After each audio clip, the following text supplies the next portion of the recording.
بسم اللہ الرحمن الرحیم وبہ نستعین الحمد للہ رب العالمین والصلاة والسلام علی سید المرسلین وعلی آلہ وصحبہ اجمعین ومن تبعہم بإحسان الی یوم الدین۔ اعوذ باللہ من الشیطان الرجیم، بسم اللہ الرحمن الرحیم۔ حتی اذا جاء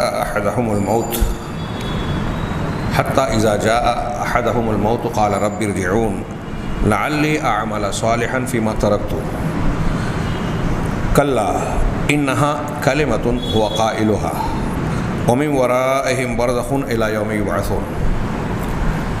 حاضرین گرامی، ایمان کے ارکان سے متعلق ہمارے دروس کا سلسلہ جاری تھا۔ جو کتاب ہم پڑھ رہے ہیں اس کے نام ہی سے ظاہر ہے، بریق الجمان بشرح ارکان الایمان۔ ایمان کے ارکان کی شرح میں یہ بریق الجمان ہے، موتیوں کی چمک ہے۔ اس کتاب کا سلسلہ وار درس جاری تھا کہ بندش، جسے عرف میں ہم آج لاک ڈاؤن کہتے ہیں، اس کی بنیاد پر ایک لمبا فترہ یا وقفہ گزر گیا اور سلسلہ منقطع سا رہا۔ اللہ کا فضل اور احسان ہے کہ آج سے یہ سلسلہ دوبارہ شروع ہو رہا ہے۔ ہم اللہ تبارک و تعالیٰ سے پھر سے دعا کرتے ہیں کہ اللہ تبارک و تعالیٰ ہمارے اس عمل میں اخلاص اور برکت عطا فرمائے، اور ہم کو، ہمارے شہر اور ملک کو جو مصیبتیں وبائیں ہم پر سایہ کی ہوئی ہیں، پروردگار ان سے محفوظ رکھے، طوفان سے، وبا سے، بیماریوں سے ہم سب کو اللہ تبارک و تعالیٰ عافیت سے نوازے، اور جو اس سے متاثر ہو چکے ہیں پروردگار اسے انہیں دنیا اور آخرت میں کامیابی کا ذریعہ بنا دے، ان کے گناہوں کی بخشش اور اللہ کے ہاں نجات کا سبب بنا دے۔ آئیے ہم اپنے درس کا سلسلہ پھر سے شروع کر رہے ہیں۔ میں یاد دلا دوں کہ ہمارا درس ایمان بالیوم الآخر کی بابت جاری تھا۔ اس سلسلے کی کچھ ابتدائی بحثیں ہوئی علامات قیامت سے متعلق، اور پھر اس کے بعد پہلی قیامت، موت سے متعلق کچھ باتیں ہوئی۔ اس ضمن میں روح اور جسم اور ان کے باہمی تعلق کا تذکرہ کیا گیا۔ اب روح اور نفس کے فرق کو واضح کرنے کے بعد جو ہمارے آخری درس میں بیان کیا گیا تھا، ایک بڑا تیسرا عنوان ایمان بالیوم الآخر، آخرت پر ایمان، جو ہمارے ایمان کی بنیادوں میں سے ایک بنیاد ہے، اس کی تفصیلات یہ چل رہی ہیں۔ ان تفصیلات میں تیسرے نمبر کا درس ہے فتنۃ القبر وعذابہ ونعیمہ۔ قبر کا فتنہ، اس کا عذاب اور اس کا انعام یا نعمت۔ یہاں عنوان میں فتنے کا لفظ بھی ہے، عذاب بھی۔ کچھ لوگ دونوں کو ایک ہی سمجھتے ہیں، لیکن دونوں میں فرق ہے، جیسا کہ آپ درس میں ملاحظہ فرمائیں گے۔ صاحب کتاب شیخ نورستانی حفظہ اللہ بیان کرتے ہیں کہ اس سے پہلے ہم یہ بات بیان کر چکے ہیں کہ آخرت کے دن پر ایمان رکھنا، اس سے مطلوب اور اس کی جو مراد ہے، اس میں وہ ساری چیزیں داخل ہیں جسے نبی کریم صلی اللہ علیہ وسلم نے بیان فرمایا کہ ہماری موت اور موت کے بعد واقع ہوگی۔ انسان کے مرنے کے بعد جو بھی مرحلہ پیش آئے گا، جو بھی معاملات پیش آئیں گے، وہ سب ایمان بالیوم الآخر کے ضمن میں شامل ہے۔ ہم مر گئے، ہماری قیامت قائم ہو گئی۔ اب یہاں سے جو بھی معاملہ ہو رہا ہے، اللہ کے رسول صلی اللہ علیہ وسلم نے، وہ غیب کا معاملہ ہے، ہم نہیں جان پاتے، تو آپ نے جو بھی بتایا، نبی کریم صلی اللہ علیہ وسلم اور قرآن کریم نے جو بھی بتایا، جو کچھ ثابت ہے قرآن و حدیث سے، وہ سب ایمان بالیوم الآخر میں شامل ہے، اور ان سب کا ماننا ایمان بالیوم الآخر میں سے تعلق رکھتا ہے۔ ان میں سے کسی ثابت شدہ چیز کا اگر کوئی انکار کرے گا، جیسے کوئی یہ کہے کہ میں عذاب قبر کو نہیں مانتا، میری عقل میں نہیں آتی، یا کوئی اور سبب سے بولے، تو چونکہ وہ قرآن و حدیث سے بالکل صاف واضح طور پہ ثابت ہے، لہٰذا ایسا شخص کفر کا مرتکب ہو سکتا ہے اور ہو جائے گا جو انکار کرے گا۔ چنانچہ یہ بات جو بنیادی ہے اپنے ذہن میں رکھ کر کہ یہ ہمارے ایمانیات سے متعلق بات ہے، اور پھر آخرت پر ایمان کا تعلق ہماری زندگی سے بھی بڑا گہرا ہے۔ ایک انسان کے اچھا اور برا ہونے میں، سدھرنے سنورنے میں اللہ تعالیٰ نے جن احکامات کو دیا ہے اور جو اللہ کو پسند ہے، ان چیزوں کے اختیار کرنے میں بندے کی طرف سے ایمان بالیوم الآخر کا بہت زبردست اثر پڑتا ہے۔ ایک آدمی اگر اللہ کو مانے گا اور ساتھ ساتھ یہ مانے گا کہ اس کے سامنے جواب دینا ہے، اور اس کی اگر نافرمانی کرتے ہیں تو وہ پکڑے گا، گرفت میں لے گا اور عذاب میں مبتلا کرے گا۔ یہی چیز انسان کو ایسے ڈر میں مبتلا کرتی ہے جس سے وہ گناہ سے رکتا ہے، اور کبھی گناہ سرزد ہو جائے تو سچی توبہ کرتا ہے۔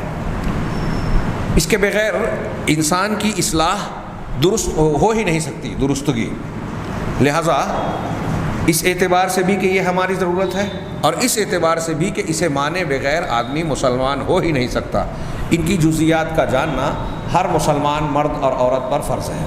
چنانچہ آگے دیکھتے ہیں، وہ کہتے ہیں کہ مرنے کے بعد جو کچھ بھی ہمارے ساتھ پیش آنے والا ہے، اور نبی پاک صلی اللہ علیہ وسلم نے اس کی خبر دی ہے، وہ آخرت کے دین پر ایمان کا جو عنوان ہے، بنیاد ہے، اس میں شامل ہے۔ اسی میں مرنے کے بعد والے اس معاملے میں قبر کا فتنہ، اس کا عذاب اور قبر کی نعمتیں بھی شامل ہیں، اور وہ اس طرح سے کہ وہ موت جہاں ہماری زندگی کی شام ہو جاتی ہے، جہاں زندگی کا اختتام ہوتا ہے، زندگی ختم ہوئی، موت آئی۔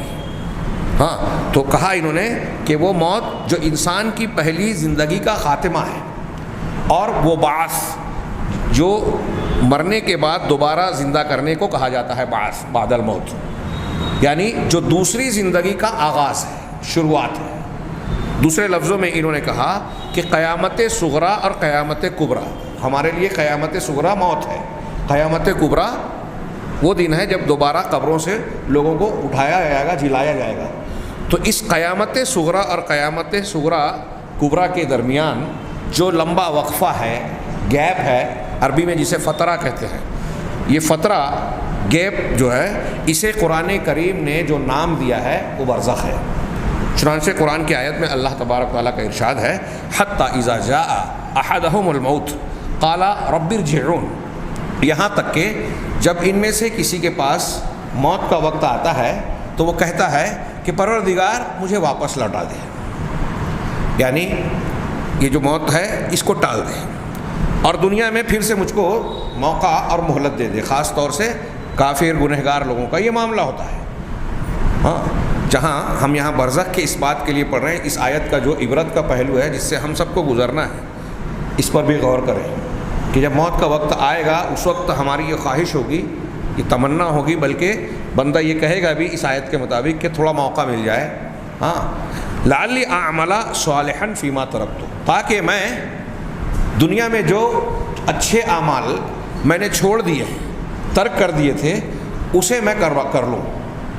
بندہ یہ خواہش کرے گا تھوڑی دیر کے لیے۔ اللہ کا فرمان ہے، کسی انسان کا نہیں، ہمارے پروردگار کا۔ اللہ نے ہم سے، آپ سے، سب سے کہا ہے۔ اس منظر کو اپنے آپ پر ڈالیے، سوچئے کہ یہ مرحلہ جب آئے گا بندہ یہ خواہش کرے گا کہ پروردگار تھوڑا موقع دے دے، میں اب موقع ملے گا تو دنیا میں اچھا عمل کروں گا جو میں نے چھوڑ رکھا تھا۔ ابھی ہم لوگ صحت مند ہیں، عمل کر سکتے ہیں، ابھی ہم نہیں کریں، اور مرنے کے ٹائم یہ تمنا کریں تو ظاہر سی بات ہے کہ وہ اس تمنا کا آگے تو جواب آ ہی رہا ہے۔ اس وقت جو ہم کو مہلت، موقع نیک عمل کرنے کا کی جو گنجائش اور قوت حاصل ہے، یہ کتنی قیمتی ہے، یہ اس وقت پتہ چلے گا۔ ابھی ہم سنتے ہیں تو بڑے لوگوں کی یا قرآن حدیث کی ان باتوں کو سن کے انسنی کر دیتے ہیں، نظر انداز کر دیتے ہیں کہ ابھی موقع پڑا ہے، بعد میں سدھر جائیں گے، بعد میں توبہ کر لیں گے۔ ہاں، اس موقع پر جب یہ کسی انسان کے لیے یہ مرحلہ پیش آئے گا، ابھی حال میں ہم دیکھتے ہیں کہ ہمارے درمیان سے کتنے لوگ گزر گئے۔ اگر انہیں یہ پتہ چل گیا ہوتا، ہمیں پتہ چل گیا ہوتا کہ 2 دن بعد یا ان کے انتقال سے 1 دن بعد کہ کل ان کی موت ہو جانے والی ہے، تو ہمارا رویہ کیا ہوتا، ان کا رویہ کیا ہوتا۔ اچانک چلے گئے تو ہم پچھتا رہے ہیں، وہ بھی ظاہر سی بات ہے کہ قرآن نے ان کے بارے میں نقل کیا، ان کی خواہشات کیا ہے یا جانے والے کی۔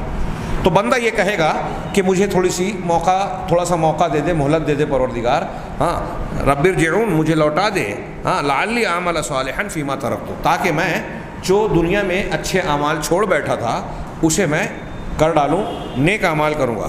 جواب ملے گا کلا، ایسا ہرگز نہیں ہوگا۔ یہ ڈانٹ پھٹکار کا لفظ ہے عربی میں، کبھی نہیں، ایسا ہو ہی نہیں سکتا۔ کلا انہا کلمۃ ہی قائلھا، یہ تو بس ایک بات ہے جسے وہ کہنے والا ہے، کہنے والا جو کہہ رہا ہے کہ مجھے لوٹا دے، بس اس کی زبان کی بات ہے، حقیقت میں یہ ہو ہی نہیں سکتا، ناممکن بات ہے، اس کی خواہش ہے، تمنائے خام ہے۔ کہا اللہ نے یہ بس کہنے والے کی ایک بات ہے، وَمِن وَرَائِهِمْ بَرْزَخٌ إِلَىٰ يَوْمِ يُبْعَثُونَ۔ اب جو مرحلہ اس کو پیش ہے تو اس کے پیچھے، اس کے سامنے یا پیچھے دونوں ترجمہ کر سکتے ہیں کہ اس کی پس پشت جہاں وہ موت کا شکار ہوگا، اب اس کے پیچھے ایک برزخ ہے، اس دن تک جب تک کہ انہیں پھر سے زندہ کر کے اٹھایا جائے گا، یوم بعث تک اب اسے برزخی زندگی میں رہنا ہے۔ برزخ کہا یہ قرآن نے، اور اسی بات کو پیش کرنے کے لیے صاحب کتاب نے یہ آیت نقل کی۔ آگے کہتے ہیں کہ برزخ لغت میں، ڈکشنری میں اس کا معنی ہوتا ہے الحاجز بین الشیئین، دو چیزوں کے درمیان حاجز، حاجز یعنی آڑ، پردہ، رکاوٹ، حائل، تو دو چیزوں کے درمیان جو رکاوٹ ہو، حائل ہو۔ چنانچہ برزخ جو ہے وہ قیامت کبریٰ اور ہماری اس دنیا کے درمیان ایک آڑ اور رکاوٹ ہے، یا حاجز ہے، بیچ کا ایک گیپ ہے، اسی لیے اللہ تبارک و تعالیٰ نے اسے برزخ کا نام دیا۔ آگے یہ کہہ رہے ہیں کہ برزخ میں عذاب، آخرت کے عذاب اور آخرت کے انعام کا ایک نمونہ ہے۔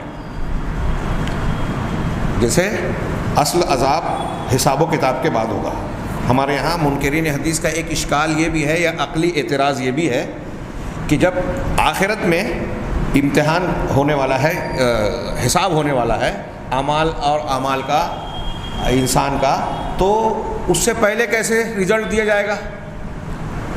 پہلے امتحان کا نتیجہ آتا ہے، پھر اس کے بعد انعام ہوتا ہے، انعام دیا جاتا ہے نا۔ نتیجہ آنے کے بعد اگر ایک بچہ پاس ہے تو اس کو انعام ملتا ہے، فیل ہے تو اس کو سزا ملتی ہے، یا اسی کلاس میں رہنا پڑتا ہے، جو بھی وہ ایک سزا ہی ہے۔ تو ابھی امتحان ہونے والا ہے میدان محشر میں، یہ منکرین حدیث کہتے ہیں جو اس عذاب قبر کا انکار کرتے ہیں۔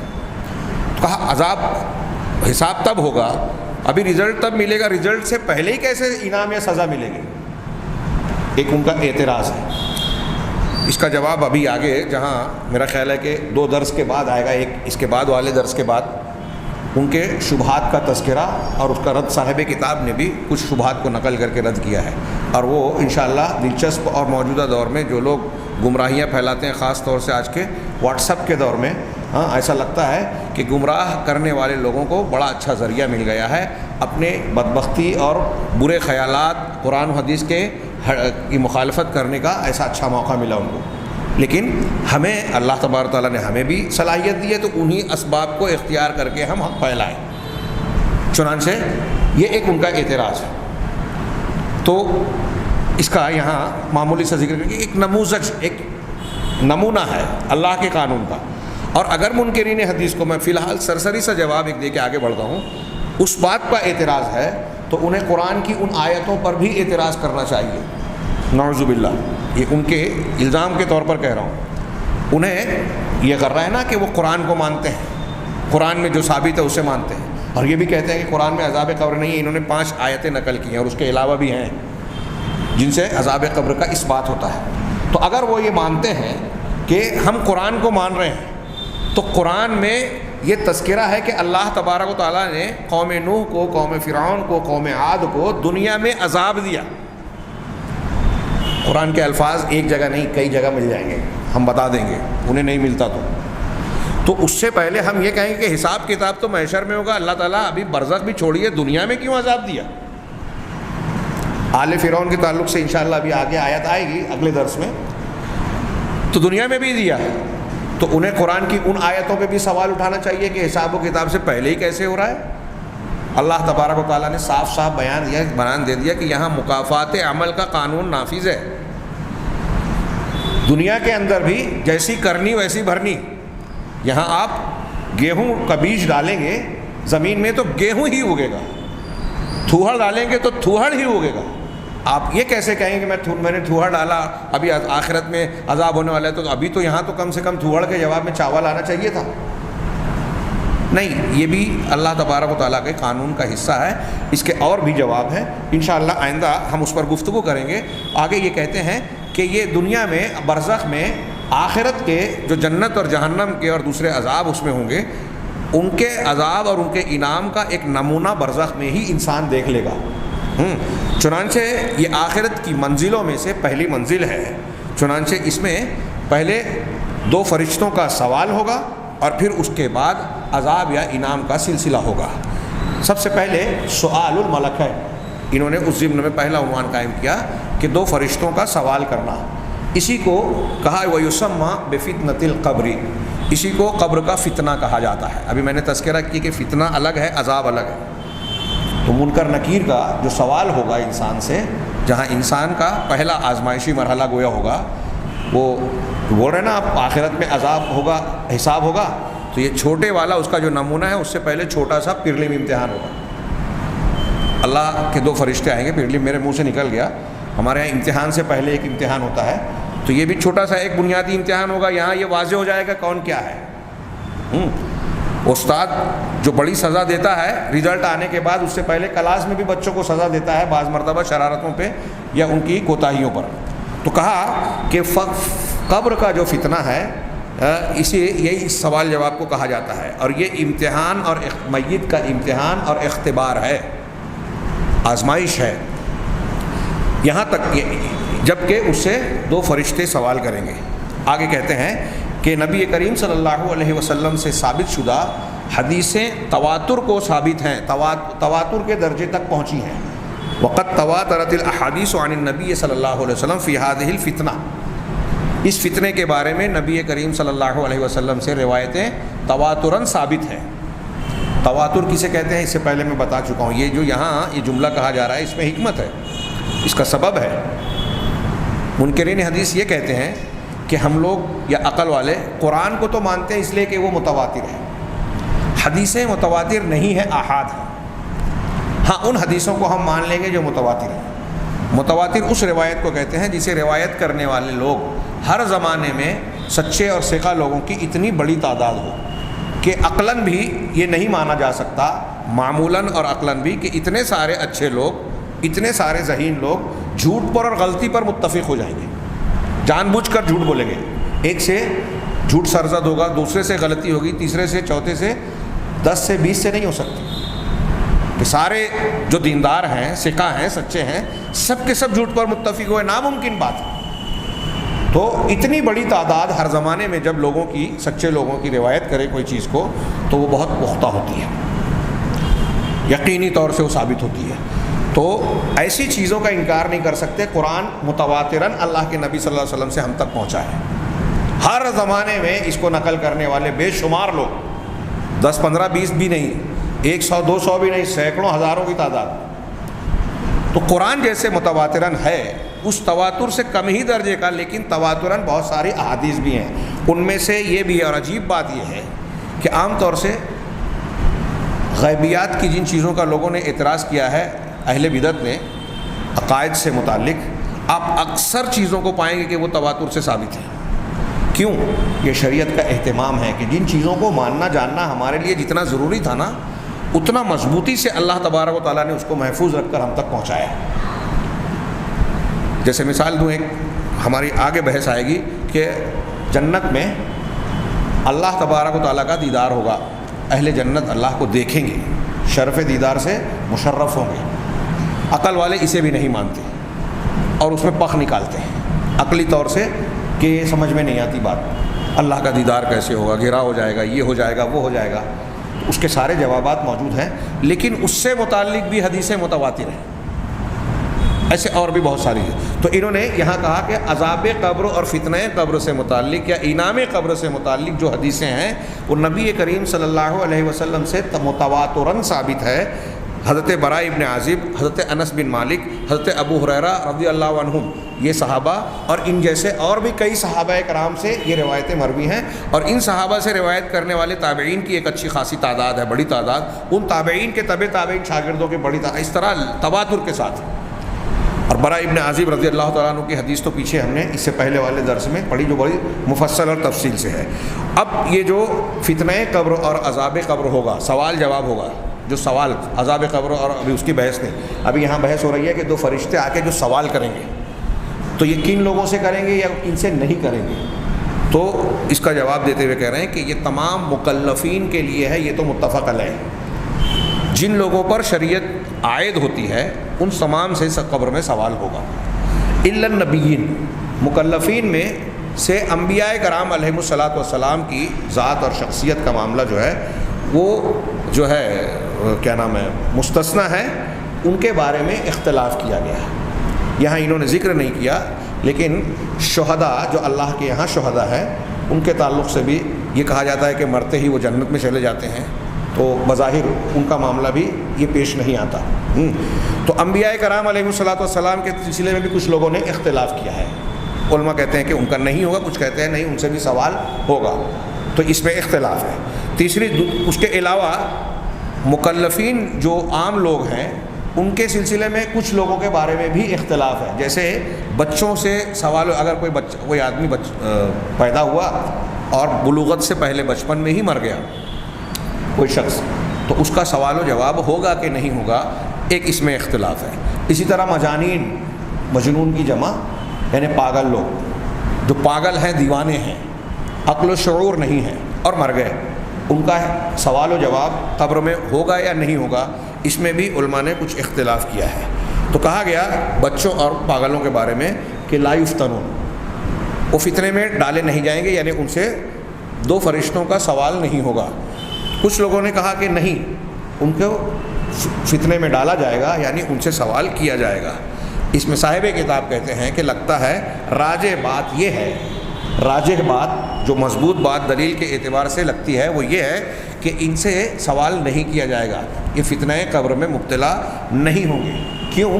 اس لیے کہ اللہ تبارک و تعالیٰ نے جو بوجھ مقرر کیا ہے سوال و جواب کا، وہ انہی لوگوں پر جن کو شرعاً مکلف قرار دیا گیا ہے۔ وہ حدیث بڑی مشہور ہے جس میں جناب محمد رسول اللہ صلی اللہ علیہ وسلم کا ارشاد ہے کہ 3 لوگوں پر سے قلم اٹھا لیا گیا۔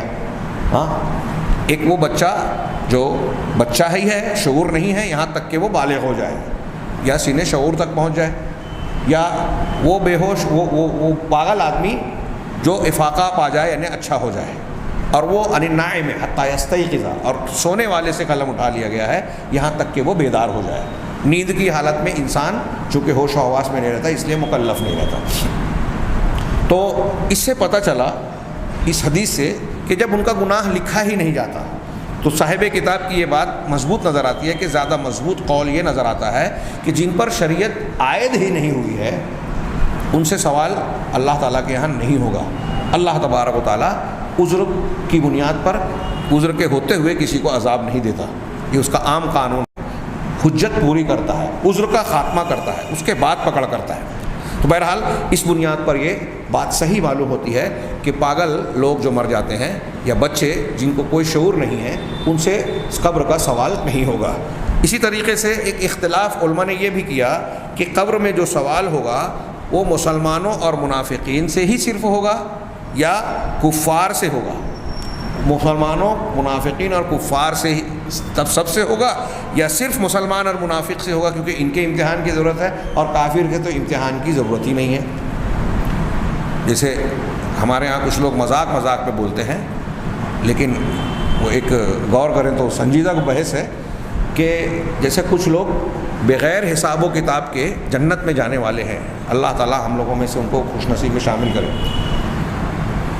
اعلیٰ ایمان والے، توکل والے۔ کچھ لوگ مذاقاً کسی سے جب ناراض ہوتے ہیں مذاقاً یا غصے میں، کوئی بہت برا ہے تو کہتے ہیں کہ یہ تو ایسا انسان ہے کہ بغیر حساب کتاب کے جہنم میں جائے گا، حالانکہ یہ بات درست نہیں ہے۔ تو یہاں یہ قول کا گویا یہی منشا ہے کہ جب کافر ہی ہے تو اس کے حساب و کتاب کی کیا ضرورت ہے، اس سے سوال کی کیا ضرورت ہے، یہ وہ کہنا چاہتے ہیں کہ کافر سے سوال ہوگا کہ نہیں ہوگا۔ تو کچھ لوگوں نے کہا کہ نہیں ہوگا۔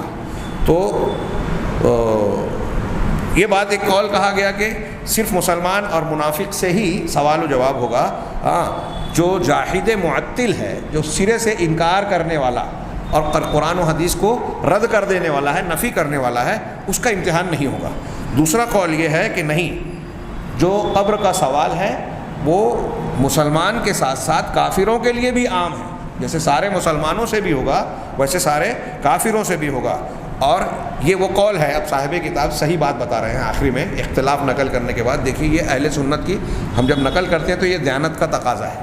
اہل سنت کا طریقہ یہ ہے کہ اپنا موقف بھی پیش کرتے ہیں اور جو مخالف موقف ہے اسے بھی بیان کرتے ہیں۔ ہاں، اہل بدعت کا طریقہ یہ ہے کہ صرف اپنی بات پیش کرتے ہیں۔ کتابوں میں یہ چیز لکھی ہوئی ہے۔ چنانچہ یہ کہتے ہیں کہ یہ جو بات کہی گئی ہے قرآن اور حدیث اسی پر دلالت کرتی ہے۔ قرآن حدیث یہی بتاتی ہے کہ مسلمان کی طرح کافر سے بھی قبر میں سوال ہوگا۔ حدیثوں میں جہاں یہ ہے کہ جب وہ شخص منافق ہو یا کافر، اس سے یہ سوال کریں گے من ربک ما دینک، تو حدیثوں میں یہ الفاظ موجود ہیں۔ اور کافر کے یہاں مستثنیٰ کرنے کی کوئی وجہ اور کوئی معقول دلیل موجود نہیں ہے، یہ انہوں نے کہا۔ آگے کہتے ہیں کہ یہ دونوں فرشتے جو سوال کریں گے اس کا کیا انداز ہوگا، اس کا وصف کیا ہوگا؟ تو کہا کہ حضرت براء ابن عازب رضی اللہ عنہما کی یہ حدیث گزر چکی کہ جب انسان قبر میں دفن کر دیتا ہے اور اسے دفن کرنے والے لوگ واپس لوٹتے ہیں تو اس کی روح اسے لوٹائی جاتی ہے، میت کی روح کو لوٹایا جاتا ہے اس کے جسم میں، اور وہاں پھر دو فرشتے آتے ہیں، وَيَأْتِيهِ مَلَكَانِ۔ یہ لمبی حدیث جو 2-2.5 صفحے کی اس سے پہلے ہم پڑھ چکے ہیں، اس میں یہ حدیث کے الفاظ گزر چکے ہیں، بخاری مسلم کی حدیث ہے۔ اسی طرح بخاری مسلم کی حضرت قتادہ کی حدیث ہے، وہ حضرت انس رضی اللہ تعالیٰ عنہ سے روایت کرتے ہیں کہ نبی کریم صلی اللہ علیہ وسلم نے فرمایا، یہ بھی بخاری مسلم کی دوسری حدیث ہے جو حضرت انس سے مروی ہے۔ وہ کہتے ہیں کہ ان المیت اذا وضع فی قبرہ، میت کو جب قبر میں رکھا جاتا ہے، وتولی عنہ اصحابہ، اور اس کے اصحاب ساتھی جو دفن کرنے گئے ہیں وہ وہاں سے مڑ جاتے ہیں، نکل جاتے ہیں، انہ لیسمع خفق نعالہم، تو وہ ان کے جوتوں کی چھاپ کو جو جوتے زمین پر پڑتے ہیں اس کو سنتا ہے۔ گویا مردے سنتے نہیں ہیں، لیکن اللہ تبارک و تعالیٰ اس کو اب سنا رہا ہے، خاص چیزیں سناتا ہے، جس میں سے یہ بھی سنتا ہے۔ اب اس کے لیے یہ حسرت کی بات ہے کہ میں جن کے بیچ تھا، جن لوگوں کے درمیان تھا، گھر بار تو چھوٹا، اب وہ لوگ بھی مجھے چھوڑ کے جا رہے ہیں، میرے ساتھ اب میرا عمل ہی رہے گا۔ تو کہا کہ یہ لوگ چھوڑ کے جا رہے ہیں، وہ ان کی جوتوں کی آواز کو، چھاپ کو سنتا ہے۔ اتاہ ملکان، تو دو فرشتے آتے ہیں، فیقعدانہ، تو اسے بٹھاتے ہیں۔ ابھی یہ بحث آئے گی، ہمارے دماغ میں یہ سوالات اٹھتے ہیں کہ بھائی قبر میں تو جگہ ہی نہیں رہتی، حدیث میں آتا ہے کہ کشادہ ہوتی ہے، ہمیں جگہ اور مٹی نظر نہیں آتی، یہ سب غیب کی باتیں ہیں، اس پر گفتگو آگے کے دروس میں انشاءاللہ بڑی پیاری آنے والی ہے۔ تو دونوں فرشتے اسے بٹھاتے ہیں، فیقولان لہ، اور اس سے کہتے ہیں، ما کنت تقول فی ھذا الرجل محمد، تم اس آدمی محمد صلی اللہ علیہ وسلم کے بارے میں کیا کہتے تھے؟ دیکھیے سوال 3 ہوگا، لیکن اس حدیث میں صرف آخری سوال کا تذکرہ ہے، اس سے مطلب یہ کہ یہ مجمل ہے۔ دوسری بات یہ کہ اس حدیث میں ایک اور بات کی وضاحت ہے۔ ہمارے یہاں جو قبوری لوگ ہیں، اہل بدعت بریلوی حضرات، وہ یہ کہتے ہیں کہ دیکھیے حدیث میں، بعض حدیثوں میں یہ الفاظ ہے کہ فرشتے یہ کہیں گے کہ ماذا تقول فی ھذا الرجل، تم اس آدمی کے بارے میں کیا کہو گے؟ وہاں نام کا ذکر نہیں ہے بعض روایتوں میں۔ تو یہ کہتے ہیں کہ دیکھیے یہاں ھذا کا لفظ ہے، اور ھذا اس میں اشارہ قریب کے لیے ہے۔ عربی میں جب کوئی چیز قریب ہوتی ہے تو قریب کے لیے کہتے ہیں ھذا، دور ہوتی ہے تو کہتے ہیں ذالکا، وہ۔ ہم اردو میں بھی بولتے ہیں یہ وہ دور کے لیے، یہ نزدیک کے لیے۔ تو اب بریلوی حضرات کہتے ہیں کہ دیکھیے حدیث میں ہے یہ اس آدمی کے بارے میں ھذا کا لفظ ہے، مطلب اللہ کے نبی صلی اللہ علیہ وسلم وہاں ہوں گے۔ اللہ کے رسول ہر جگہ حاضر ہے کی دلیل نعوذ باللہ یہ دیتے ہیں۔ انتہائی غلط استدلال ہے، عربی زبان سے، اس کے مزاج سے ناواقفیت۔ صحابہ کرام اور اس زمانے کے لوگ جو عربی میں، جن کے سامنے یہ کچھ بھی نہیں ہے، ہم لوگوں کے دور کے لوگ کچھ بھی نہیں ہیں، انہوں نے یہ بات نہیں سمجھی جو ان جاہل علاماؤں نے سمجھ لی۔ ھذا اگر میں یہ کہتا ہوں عرف میں، یہ چاند، یہ سورج، ہمارے یہاں شعرا کے کلام بھرے پڑے ہیں، تو اس کا مطلب یہ کہ جیسے آپ میرے قریب ہیں، یہاں بیٹھے ہوئے ہیں ہم لوگ، ایسے چاند سورج بھی میرے پاس ہے۔ ایسا کتنی مرتبہ ہوتا ہے؟ ہم یہ کہتے ہیں کہ ارے جب سے یہ وزیر اعظم آیا ہے ملک کا ایسا حال ہے، تو اب کیا وزیر اعظم ہمارے پاس بیٹھا ہوا ہے یا ہمارے شہر میں ہے اس وقت، یہاں سے دلی یا کہیں بھی ہے؟ ہم کہتے ہیں جب سے یہ وزیر اعظم، کیوں کہتے ہیں یہ اردو میں بھی چلتا ہے، عربی میں بھی۔ اس کو عربی زبان میں اصطلاح میں اہل ادب، اہل زبان کہتے ہیں معہود ذہنی۔ ذہن میں کوئی چیز ہمارے اگر جانی پہچانی ہے تو اس کو ناموجود ہوتے ہوئے بھی اس طرح ذکر کیا جاتا ہے جیسے وہ موجود ہے، دور ہوتے ہوئے بھی اس طرح کہا جاتا ہے جیسے وہ قریب ہے۔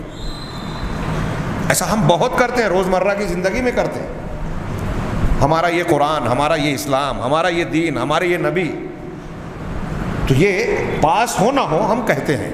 تو ایک پہلو تو یہ ہے اس کا. دوسرا جواب یہ بھی ہے جو اس حدیث میں صراحت سے موجود ہے کہ یہاں محمد صلی اللہ علیہ وسلم کا نام موجود ہے. رہ گئی وہ بات یا وہ استدلال یا تفسیر تشریح جو وہ بیان کرتے ہیں، اس کا قرآن و حدیث، صحابہ، تابعین اور کہیں بھی کوئی ذکر آپ کو نہیں ملے گا. یہ انہوں نے اپنے بدعقیدگی کو ثابت کرنے کے لیے قرآن و حدیث کو بلا وجہ توڑ مروڑ کر ثابت کرنے کی کوشش کی ہے. انہیں جہاں دوسری چیزوں سے ڈرنا چاہیے، اس سے بھی ڈرنا چاہیے کہ اس طرح کے معنی اور مفہوم جو قرآن و حدیث میں ہے نہیں اور آپ اسے پہناتے ہیں، یہ تحریف کہلاتی ہے معنی کی، اور یہ قرآن و حدیث کو کھلواڑ بنانا ہے. اللہ اور رسول کی طرف جھوٹی یا غلط بات کو منسوب کرنا کوئی چھوٹا موٹا معاملہ نہیں ہے. میں نے اس سے پہلے بتایا، صحابہ کا حضرت عبداللہ بن مسعود کہتے ہیں کوئی حلال حرام پوچھتا ہے نا تو میرے رونگٹے کھڑے ہو جاتے ہیں. جو اللہ نے کہی نہیں، جو رسول نے بتائی نہیں، آپ یہ کہیں کہ یہ اللہ نے کہا، یہ رسول نے کہا، یہ جہنم میں جانے کا راستہ ہے. صاف صاف حدیثیں اور قرآن کی آیتیں ہیں، اس میں بھی آنے والی ہے. بہرحال یہاں یہ ضمناً میں نے ذکر کیا. سوال کریں گے، بخاری مسلم کی حدیث ہے کہ تم اس آدمی محمد صلی اللہ علیہ وسلم کے بارے میں کیا کہتے تھے؟ تو آگے اللہ کے نبی نے فرمایا فَأَمَّا الْمُؤْمِنُ فَيَقُولُ، جو مومن ہے وہ یہ کہے گا اشہد انہ عبد اللہ و رسول، میں اس بات کی گواہی دیتا ہوں. قبر کے اندر مومن کا جواب یہ ہوگا، میں اس بات کی گواہی دیتا ہوں کہ محمد اللہ کے بندے اور اس کے رسول ہیں. قال فیقول، تو حضرت اللہ کے نبی نے فرمایا کہ وہ کہے گا، وہ دونوں وہ کہیں گے کہ انظر الی مقعدک من النار، فرشتے یہ کہیں گے کہ تم جہنم میں اپنے ٹھکانے کو دیکھ لو، تم جہنم میں اپنے ٹھکانے کو دیکھ لو. اب یہاں میں رک کے شاید بعد میں بھول جاؤں، ایک اور بات کا ازالہ کر دوں. ابھی آپ اور ہم زندہ ہیں، جو بڑی عمر کے لوگ ہیں وہ اچھی طرح جانتے ہیں کہ جب آپ چھوٹے تھے تو ہم دیکھتے تھے کہ میت کو دفن کرنے کے بعد تھوڑی فاتحہ و خوانی وغیرہ کی بدعت تھوڑی سی ہمارے زمانے سے پہلے کی ہے، پرانی ہے، لیکن جو قبر پہ اذان دینے والا سسٹم شروع ہوا ہے وہ ابھی ایسے پیریڈ میں کہ ہمارے یہاں بہت سارے لوگ زندہ ہیں کہ ان کی زندگی میں وہ چیز موجود نہیں تھی. میں سمجھتا ہوں یہاں بھی جو ہمارے پکی عمر کے لوگ موجود ہیں وہ بھی اس کی شہادت دیں گے کہ 15-20 سال پہلے یا 25 سال پہلے یہ چیز موجود نہیں تھی. ابھی شروع ہوئی میڈ ان انڈیا. قبروں پر اذان دی جاتی ہے. کیوں دی جاتی ہے؟ میں نے کچھ لوگوں سے اسی وقت جب پہلے معلوم ہوا تو سوال کیا تو بڑا عجیب و غریب فلسفہ سنا. کیا دور دور کی کوڑی لاتے ہیں بدعتی لوگ. انہوں نے کہا کہ جب قبر میں انسان دفن ہوگا اور منکر نکیر سوال کرنے آئیں گے تو ہو سکتا ہے کہ اس وقت شیطان اسے بہکا کے غلط جواب دلوائے تاکہ اس کو صحیح جواب کی توفیق نہ مل پائے، اور وسوسہ ڈال کے بہکا کے اس کو غلط جواب دلوا دے گا، اور وہ جو غلط جواب دے گا تو عذاب کا شکار ہو جائے گا. اور حدیثوں میں یہ ہے کہ اذان سے شیطان بھاگتا ہے، ہوا خارج کرتے ہوئے، اپنے مقصد سے ہوا خارج کرتے ہوئے بھاگتا ہے. حدیث میں صحیح حدیث ہے. تو اب ہم وہاں اذان اس لیے دیتے ہیں کہ منکر نکیر جب آئیں گے تو شیطان وہاں موجود نہ رہے. ایسی کوڑی جہاں پرندہ پر نہ مارے، چرندہ چر نہ مارے، اور درندہ در. فرشتے جب ہوں گے تو شیطان کی جرأت ہے وہاں آنے کی. شیطان جو ہمیں بہکاتا ہے، وسوسہ ڈالتا ہے، اس کا مقام اور اس کا پیریڈ کہاں ہے؟ جہاں ہمارا امتحان ہے اصلی، دنیا میں. اب دنیا کے بعد اس کا کوئی زور اور کوئی چلن ہے یا کچھ کرے گا تو کوئی فرق پڑتا ہے؟ حساب و کتاب ہمارا کس بنیاد پر ہو رہا ہے؟ دنیا کے اعمال کی بنیاد پر ہو رہا ہے. قبر میں کیا ہے؟ اب تو معاملہ ختم ہو گیا، کتاب بند ہو گئی ہماری زندگی کی. وہاں سوال ہی نہیں پیدا ہوتا بہکانے کا، وسوسہ ڈالنے کا. فرشتے آ رہے ہیں، وہ کیا اصل چیز کیا ہے؟ کس کی بنیاد پر یہ جواب دے پائے گا انسان صحیح جواب، اور کس چیز کی بنیاد پر صحیح جواب نہیں دے پائے گا، وہ حدیث میں موجود ہے. اللہ نے کہا فَأَمَّا الْمُؤْمِنُ، رہا مومن شخص. اللہ کے نبی اور صحابہ کرام، اللہ کے نبی صلی اللہ علیہ وسلم، صحابہ کرام رضی اللہ عنہم، ان کو یہ سوجھا نہیں جو ان کو سوجھ گیا. تو کہا کہ مومن آدمی جو ہوگا وہ یہ جواب دے گا کہ میں گواہی دیتا ہوں کہ آپ اللہ کے بندے اور اس کے رسول ہیں۔ ہاں، اب جو اللہ کے نبی صلی اللہ علیہ وسلم کو عالم الغیب، نور مجسم، حاضر و ناظر، مختار کل کہتا ہے، وہ اللہ کا بندہ کہاں مان رہا ہے؟ یہ گواہی وہ بھی نہیں دے پائے گا۔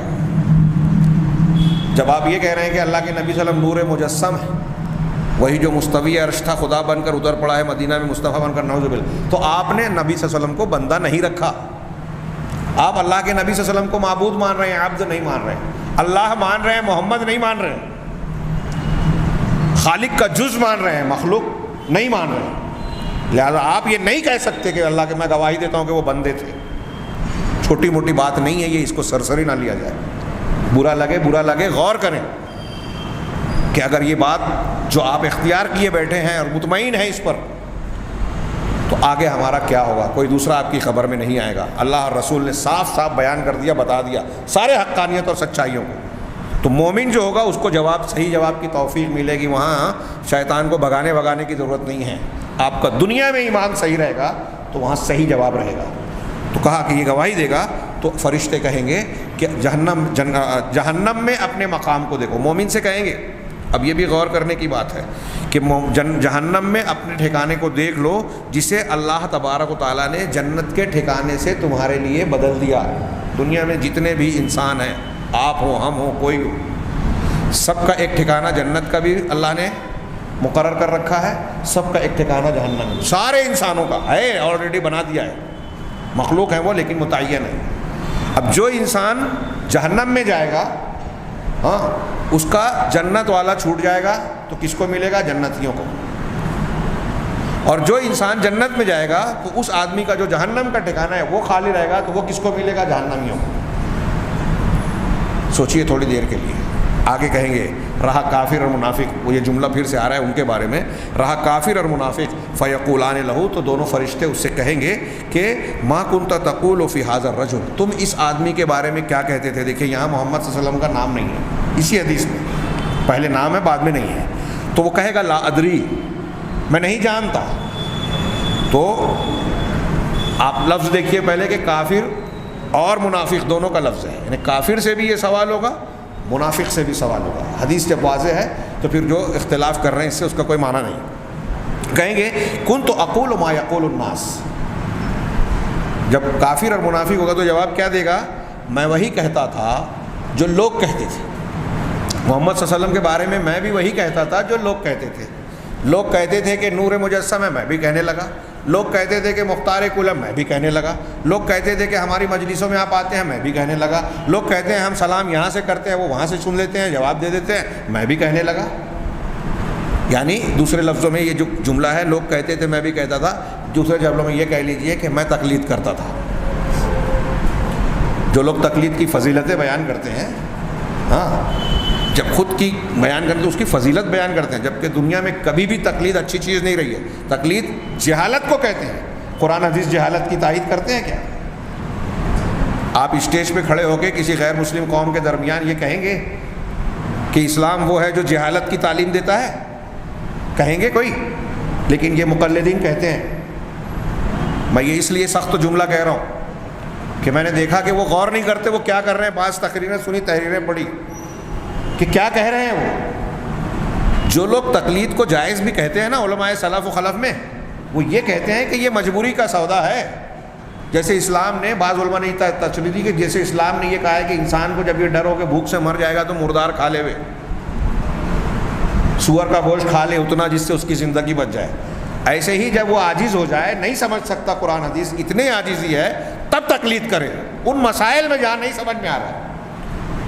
اور یہاں ہم تبلیغ کر رہے ہیں نہیں، تقلید کرو، پکڑ کے رکھو، قرآن حدیث مت پڑھو، جہالت اختیار کرو، علم حاصل مت کرو، تحقیق مت کرو۔ غور کریں، وہ جو فلسفے بگارے جاتے ہیں آپس کے مسلکی اختلاف کی بنیاد پر، اور اس تناظر میں میری بات کو بھی لیا جائے گا کہ چونکہ یہ اہل حدیث ہیں اس لیے ایسا کہہ رہے ہیں، نہیں، عمومی بات۔ مجھے مولانا ابوالکلام آزاد کا ایک جملہ یاد آ رہا ہے، بریلوی گھر کے تھے، بعد میں اہل حدیث ہو گئے تھے۔ ان کی ایک سیاسی تقریر میں نے پڑھی تھی، آل انڈیا کانگریس کی تقریر میں، کی صدارت، خطبہ صدارت میں تقریر کی انہوں نے، وہ کہیں پڑھی تھی میں نے۔ اس میں انہوں نے کہا تھا کہ جس طرح میں مذہب میں تقلید کا قائل نہیں ہوں، دین اور مذہب میں، اسی طرح میں سیاست میں بھی مذہب تقلید کا قائل نہیں ہوں کہ کسی کے پیچھے اندھا ہو کے چلا جائے۔ سوجھ بوجھ کے ساتھ، سمجھ بوجھ کے ساتھ کوئی بھی چیز اختیار کرنا چاہیے۔ آپ کاروبار تک میں تقلید نہیں کرتے کہ وہ آدمی اتنا چالاک ہے، اگر وہ یہ دھندا کر رہا ہے تو مجھے بھی کرنا چاہیے، وہ ایسے کر رہا ہے تو مجھے، آپ سمجھتے بوجھتے ہیں نا۔ تو کاروبار میں بھی آپ تحقیق کرتے ہیں، رشتے ناطے میں، شادی بیاہ میں بھی آپ تحقیق کرتے ہیں۔ کسی نے کہہ دیا مان لیا ایسا نہیں چلتا، اور ایسا جب کر لیتے ہیں تو بعد میں کہتے ہیں کہ مجھے تحقیق کر لینا تھی، میں اس کی بات پہ بھروسہ کر کے پھنس گیا، ایسا اکثر ہوتا ہے۔ خیر، تو یہ صاحب قبر منافق اور کافر بھی یہی کہے گا کہ میں لوگوں کے کہے میں آتا تھا۔ اس سے یہ بھی پتہ چلتا ہے، ایک ہم کو اہل ایمان کی تسلی کی چیز ہے کہ بعض مرتبہ کافروں کی بڑی تعداد دیکھ کے ہمارے دل میں خیال ہوتا ہے کہ اتنے کافروں کی تعداد اتنی ہے، منافقین کی تعداد اتنی ہے، باطل پرستوں کی۔ آج بھی ہم دیکھتے ہیں کہ زیادہ دنیا میں باطل پرست دندناتے پھر رہے ہیں۔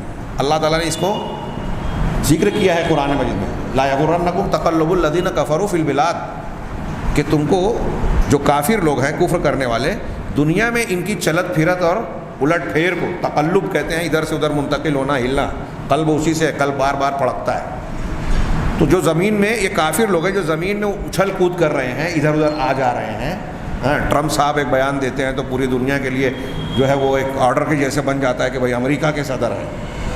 تو ان لوگوں کی اس چلت پھرت کو، تصرفات کا، اس سے تم دھوکہ مت کھاؤ۔ ابھی میں نے وہاں تقریر کی، انشاءاللہ یہ مجھے جعفر نگر کی میٹنگ کی تقریر کے بعد مجھے محسوس ہوا کہ اس بات کو ذرا وضاحت سے بیان کرنا چاہیے کہ باطل پرست اس کو بہت کیش کرتے ہیں کہ نوجوانوں کا اور بہت سارے لوگوں کا مزاج یہ ہوتا ہے کہ جس کو دیکھتے ہیں کہ چمک دمک والا ہے، بھیڑ بھاڑ ہے، تعداد زیادہ ہے، شہرت زیادہ ہے، اس کے پیچھے بھاگنے لگتے ہیں۔ صحیح اور غلط اور اصول کو نہیں دیکھتے، اور آج ایسے ہی لوگوں کی بھیڑ بھاڑ ہے۔ اصول ضابطے کی بنیاد پر فیصلہ نہیں کرتے کہ یہ صحیح ہے، یہ غلط ہے، یہ اچھا ہے، یہ برا ہے۔ یہ دیکھتے ہیں کہ وزن کدھر زیادہ ہے، پیسے کا وزن، اقتدار کا وزن، آگے امکانی فائدے کا وزن، ہمارے رشتے کا وزن جدھر زیادہ ہے اس کی طرف ہو جائے، وہ صحیح ہے کہ غلط ہے مطلب نہیں۔ یہی ہمارا امتحان ہو رہا ہے، یہی ہمارا امتحان ہو رہا ہے۔ تو بات دوسری طرف چلی گئی، میں پھر پلٹتا ہوں اپنے اصل حدیث کی طرف کہ کافر منافق سے جب سوال کریں گے ملک الموت منکر نکیر تو کہ تم اس آدمی محمد صلی اللہ علیہ وسلم کے بارے میں تمہارا کیا کہنا ہے، تو کہیں گے کہ جو لوگ کہتے تھے میں بھی کہتا تھا، تقلید کرتا تھا۔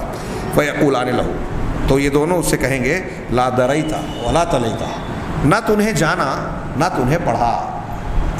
یہ جہالت کی اور تقلید کا رد ہوا، فرشتے کر رہے ہیں۔ پڑھنا اور جاننا تقلید کی ضد ہے، علم حاصل کرنا ہے، اور یہاں کیا پڑھنا کیا جاننا ہے، قرآن حدیث، اور خاص طور سے کیا سوال کیا ہے، محمد کون تھے۔ اس کا مطلب محمد صلی اللہ علیہ وسلم کون ہے، یہ پڑھنا جاننا پوری دنیا کے ہر انسان، مرد اور عورت کے لیے ضروری ہے۔ سیرت پڑھنا ضروری ہے، نہیں پڑھیں گے تو قبر میں یہ سوال ہوگا۔ اب جو لوگ بولیں گے کہ یار جاہل ہے تو کیا وہ نہیں ہے، مطلب قرآن حدیث اور نبی کریم صلی اللہ علیہ وسلم کے بارے میں جاننا ضروری ہے۔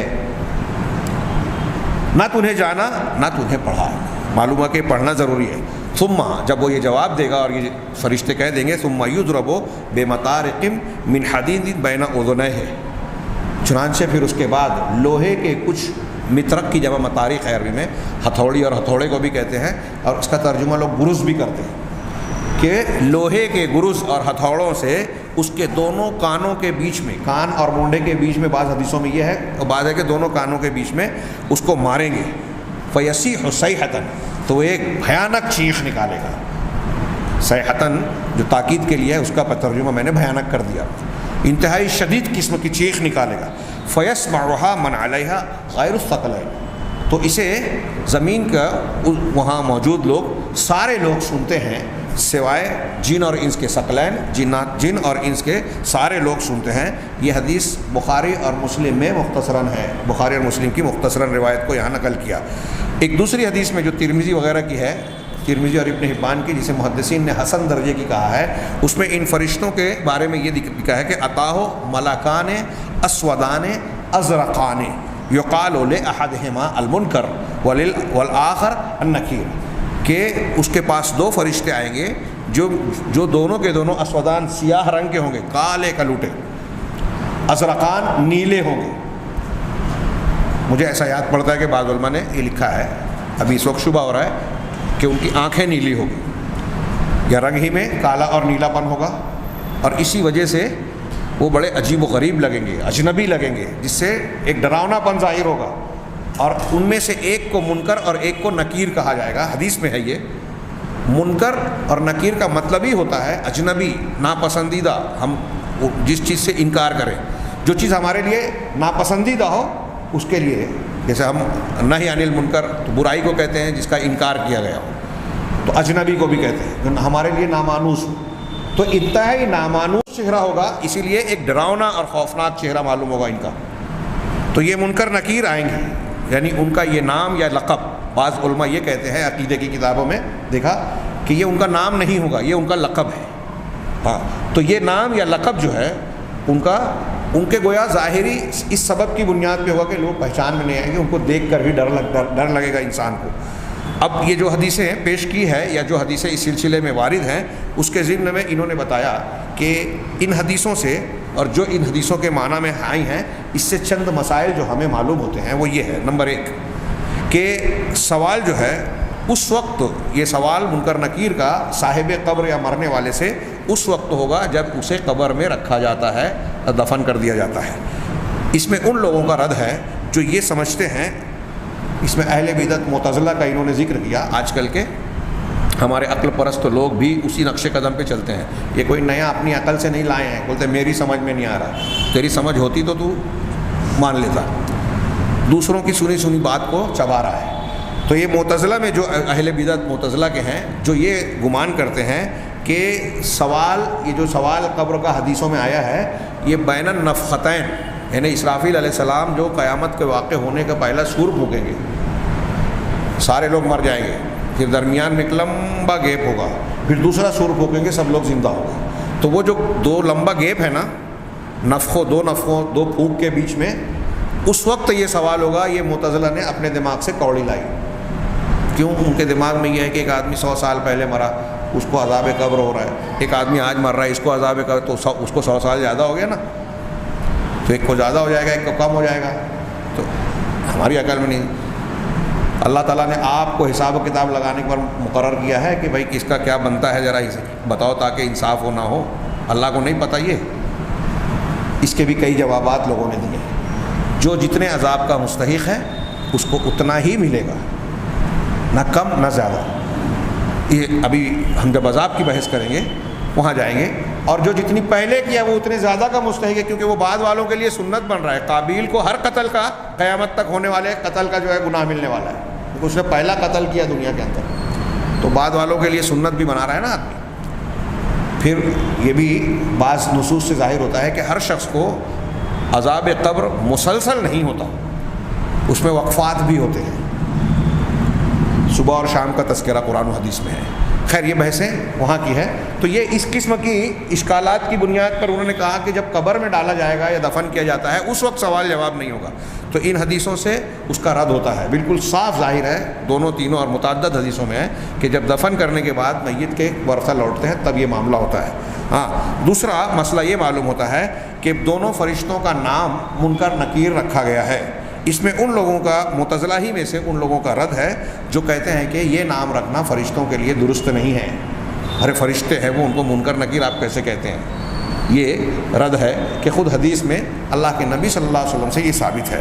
تیسرا یہ کہ سوال کرنے کے وقت، جس وقت سوال ہوگا اس وقت قبر میں میت کی طرف اس کی روح کو لوٹایا جاتا ہے اور اسے بٹھایا جاتا ہے اور اس سے بات کی جاتی ہے، وَيُسْتَنْطَقُ، اس سے بلوایا جاتا ہے۔ اس میں ان لوگوں کا رد ہے جو ان سب چیزوں کا رد، ان سب چیزوں کی نفی کرتے ہیں کہ نہیں ایسا کیسے ہو سکتا ہے، عقل میں نہیں آتا یا کوئی بھی بنیاد پر، تو ان کا رد ہے۔ ہاں، اگر کوئی یہ کہتا ہے، صاحب کتاب نے کہا کہ اگر کوئی یہ نفی کرتا ہے کہ یہ جو قبر میں جو معاملہ پیش آنے والا ہے یہ دنیا کی طرح نہیں ہے، جیسے ہم دنیا میں سمجھتے ہیں کہ بھائی لیٹے ہوئے کو ہم بیٹھا رہے ہیں، اس سے بات کر رہے ہیں، یا زندہ آدمی جس طرح حرکت و عمل کرتا ہے، ایسا معاملہ قبر میں نہیں ہوگا۔ وہ یہ کہنا اگر چاہتا ہے تو یہ بات ٹھیک ہے، یہ صحیح ہے، اس کو قبر میں بٹھایا جائے گا، روح کو لوٹایا جائے گا، بٹھایا جائے گا، بات چیت کی جائے گی، سوال و جواب ہوگا، یہ طے ہے، قرآن و حدیث میں ہے۔ اگر کوئی یہ کہنا چاہتا ہے کہ یہ اٹھنا بیٹھنا، روح کا لوٹنا، بات کرنا دنیا کے بیٹھنے اور زندہ رہنے کی طرح نہیں ہے، دنیا کی بات کرنے کی طرح نہیں ہے، تو یہ بات صحیح ہے۔ لیکن جو بالکلیہ اس کی نفی کرتا ہے کہ ایسا ہوگا ہی نہیں، ان کا رد ہو رہا ہے، اور وہ لوگ ان حدیثوں کا انکار کر رہے ہیں، کہہ رہے ہیں کہ اس لیے کہ روح کا جو انسان کی، یہ جو کہہ رہے ہیں دوسری بات جو کہی کہ دنیا کی طرح نہیں ہے، وہ کیوں؟ اس لیے کہ میت کے بدن میں، میت کے جسم کے اندر روح کا لوٹنا، یہ دنیا کی زندگی میں ہمارے بدن میں جس طرح روح لوٹتی ہے، یہ دونوں ایک جیسی بات نہیں ہے، دونوں میں بہت فرق ہے۔ کیوں؟ اگرچہ کہ وہ زندگی بعض وجوہ سے زیادہ کامل ہے، برزخ والی زندگی ہماری اس زندگی کے مقابلے میں وہ زیادہ کامل ہے بعض اعتبار سے۔ ہم اس کی آواز نہیں سنتے، وہ ہماری آواز سن رہے ہیں نا، مطلب جب لوٹ رہے ہیں ہم، اللہ تعالیٰ سنواتا ہے۔ ہم آخرت کی یا غیب کی ان چیزوں کو دیکھ نہیں پا رہے ہیں، اب جو وہ دیکھ رہا ہے، فرشتوں کو دیکھ رہا ہے، اور جنت اور جہنم کا ٹھکانہ دیکھ لے گا، اور بہت ساری چیزیں اب وہ دیکھنے لگے گا، ہم نہیں دیکھ پائیں گے۔ آج کوئی فرشتہ آ کے عربی میں کسی سے بولے تو شاید نہیں سمجھ پائے، یقیناً نہیں سمجھے گا، اللہ سمجھائے الگ بات ہے، لیکن وہاں دنیا کی کسی بھی زبان کا بولنے والا ہے، فرشتوں سے بات کرے گا، وہ زبان سمجھے گی، آئے گی۔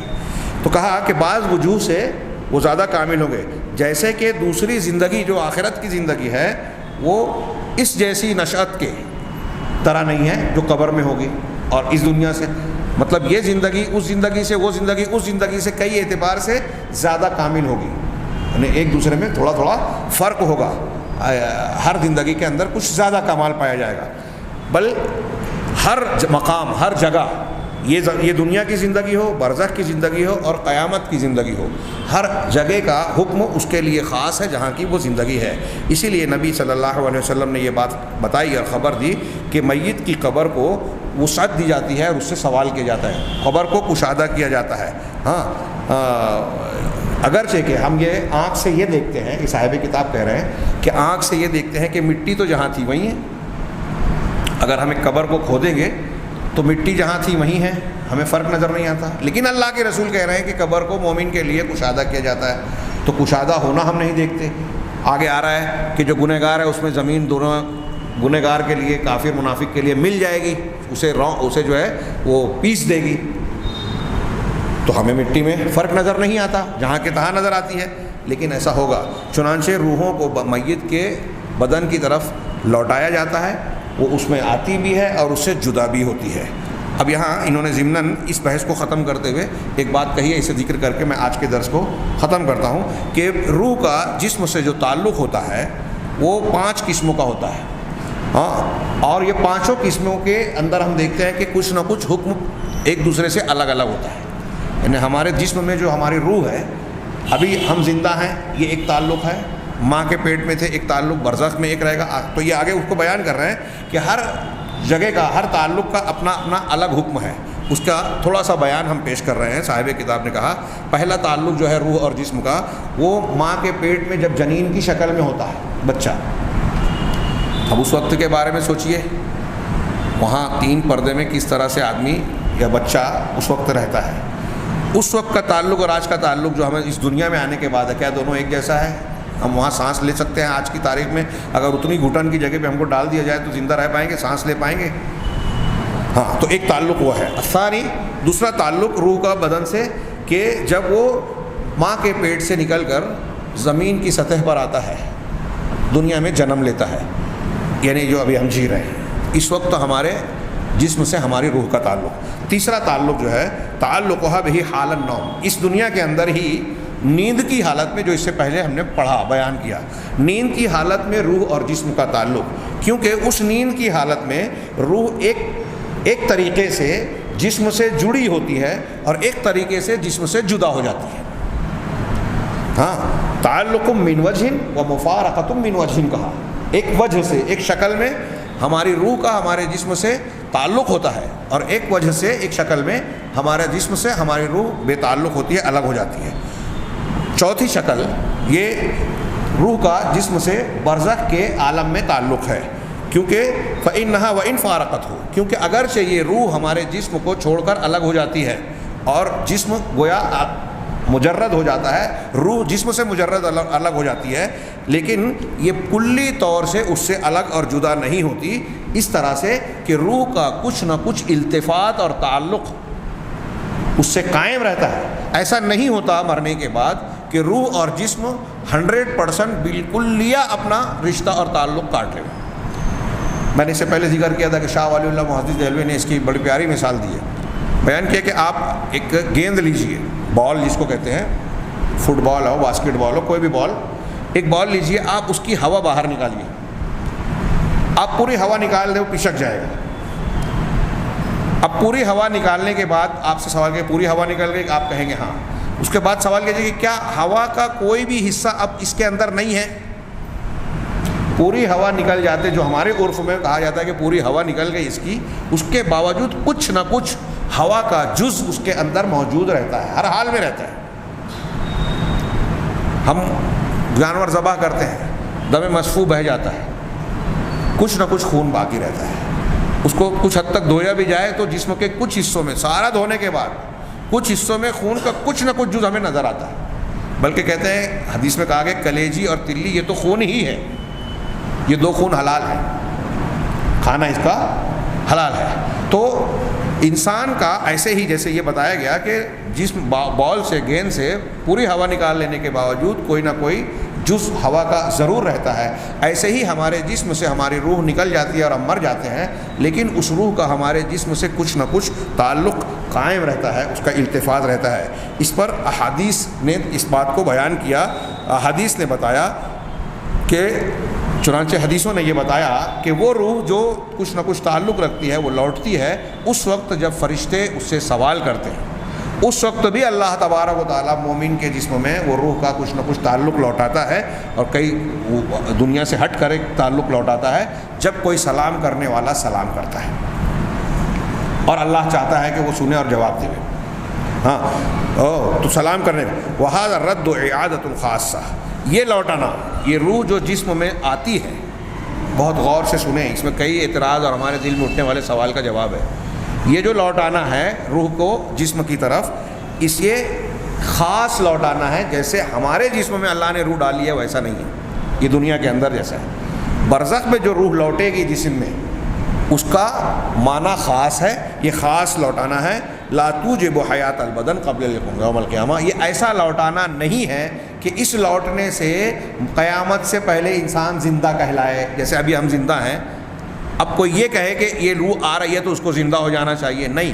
دنیا کی جو ہماری معروف اور جانی پہچانی زندگی ہے، ہم بول رہے ہیں، چل پھر رہے ہیں، بیٹھے ہوئے ہیں، سو رہے ہیں اور دوسرے حرکت و عمل کرتے ہیں، تو یہ جو زندگی ہے وہاں روح لوٹنے کے باوجود یہ زندگی ممکن نہیں ہے قبر میں، برزخ میں۔ چنانچہ یہ کہتے ہیں کہ اس کا یہ الگ تعلق ہو گیا، یہ لوٹنا ہے کیسا ہے، اس دنیا کی طرح نہیں ہے۔ اور ہم ہر قسم کو سامنے رکھیں تو ہماری عقل میں بھی بات آتی ہے کہ ہمارے سامنے اور بھی مثالیں ہیں، روح اور جسم کے تعلق کی الگ الگ نوعیت ہوتی ہے۔ پانچویں اور آخری شکل جسم اور روح کے تعلق کی یہ ہے کہ اس قیامت کے دن جب انسان کو، اجساد کو، جسموں کو پھر سے دوبارہ زندہ کیا جائے گا اور اس کے اندر وہ روح ڈالی جائے گی، پھر سے پوری کی پوری روح ڈالی جائے گی، اس وقت ایک تعلق روح اور جسم کا قائم ہوگا، اور جتنے بھی پہلے کے تعلقات ہیں، بچپن کے، برزخ کے، زندگی کے، نیند کی حالت کے، سارے تعلقات کے مقابلے میں یہ جسم کا سب سے مضبوط تعلق ہوگا جو قیامت کے دن قائم ہوگا، روح اور جسم کا۔ ولا نسبت، اب وہاں موت آئے گی ہی نہیں، بعد میں موت آ جائے گی، جب موت کو مار ڈالا جائے گا، جہنمی پکاریں گے موت آ جائے، تو جو روح اور جسم وہاں سے الگ نہیں ہوں گے۔ تو کہا اس کا قیامت کے دن جو روح اور جسم کا تعلق ہوگا، اس کے اندر اب ماقبل کے جتنے بھی تعلقات ہیں ان کے ساتھ کوئی نسبت نہیں ہوگی، کسی بھی قسم سے اس کا مقابلہ نہیں ہو سکتا، کیونکہ یہ سب سے کامل تعلق ہوگا۔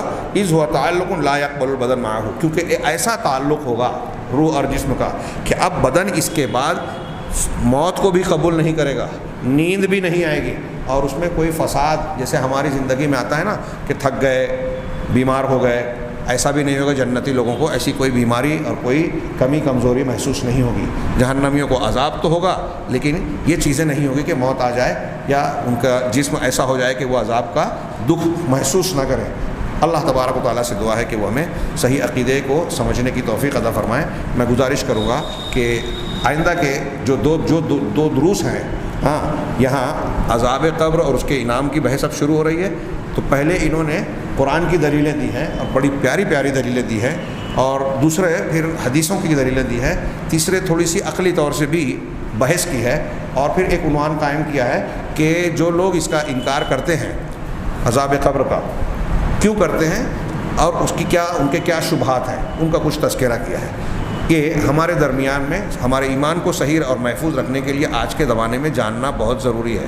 آپ کو اگر ضرورت نہیں ہے تو آپ کے بیٹوں کو، بھائیوں کو، قریب کے لوگوں کو ضرورت ہے، آپ یا تو ان کو لے کر آئیں یا نہیں لاتے ہیں، تو آپ جب علم رکھیں گے تو آپ اپنے گرد و پیش میں جو لوگ گمراہیوں کا شکار ہو رہے ہیں، آج الٹے سیدھے علماء نما گمراہ کن لوگوں کے لیکچر سن کر، ان کی تقریروں کو سن کر، ان کے مضامین کو پڑھ کر جو گمراہی کا شکار ہو جاتے ہیں، ان کو بچانا ہماری اور آپ کی ذمہ داری ہے۔ اللہ تبارک و تعالیٰ سے دعا ہے کہ وہ ہمیں جو ہماری ذمہ داری ہے اسے اپنی طاقت کے مطابق ادا کرنے کی توفیق عطا فرمائے۔ وآخر دعوانا ان الحمد للہ رب العالمین۔